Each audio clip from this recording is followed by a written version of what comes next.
నియోజకవర్గం గవరజగ్గయ్యపాలెం దుర్గానగర్ గ్రామ సమస్యలపై జనసేన నాయకుడు గల్లా శ్రీనివాస్ ఆధ్వర్యంలో స్థానికులు నిరసన చేపట్టారు. దుర్గానగర్కు చెందిన 426వ రేషన్ డిపో ఎండిఎం నిర్వాహకులు బియ్యం సక్రమంగా పంపిణీ చేయడం లేదని, బియ్యం అడుగుతుంటే డబ్బులు ఇస్తాం తీసుకోవాలని నగదు చేతిలో పెడుతున్నట్లు ఆరోపించారు.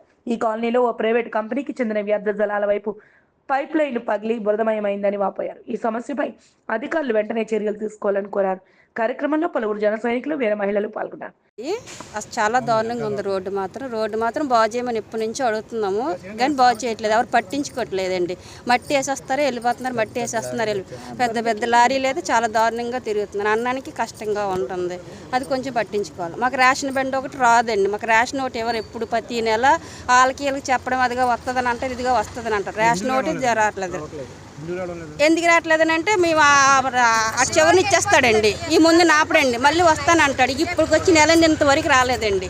దగ్గర 15 ఇల్లు 20 ఇల్లులు ఉన్నాయండి, ఉన్నాయి. ఇంతవరకు కోటా రాలేదండి. అడిగామనుకోండి, అడిగిన వాళ్ళు చెడ్డ అయిపోతున్నారు. ఇక్కడ ఎవరు అడిగితే వాళ్ళు చెడ్డ అయిపోతున్నారు. ఎంతమందికి చెప్పామండి, ఎవరు పట్టించుకోవట్లేదండి. పంపిస్తానమ్మా, ఫోన్ చేస్తానమ్మా అంటారు, ఎవరు పట్టించుకోవట్లేదండి. ఈ ప్లాంట్ నిర్వాహకులు కూడా దీని మీద స్పందించట్లేదు. లారీలు కూడా ఇటుపైకే నిర్వాహాలు జరుగుతున్నాయి.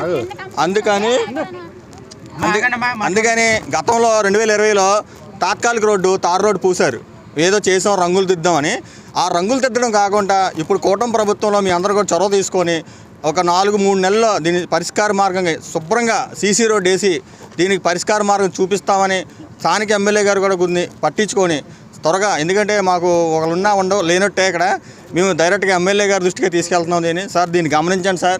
ద్రోహంలో మీకోసం మహిళలు కూడా రోడ్డు మీదకి వచ్చారు. వాళ్ళ బాధను మీరు అర్థం చేసుకొని ఈ రోడ్డుని తాత్కాలికంగా కాకుండా నిర్మాణాత్మకంగా ఎప్పుడూ ఉండేటట్టు నిర్మాణం చేసి వాళ్ళకి మంచి జరగాలని చెప్పి కోరుకుంటున్నాం. ఎందుకంటే ఈ లోపలికి అంతా గ్రామాలన్నీ పెద్దగా విస్తరణ జరుగుతుంది కాబట్టి ఈ రోడ్డు తక్షణమే మీరు నిర్మిస్తారని చెప్పి మేము కోరుకుంటున్నాం.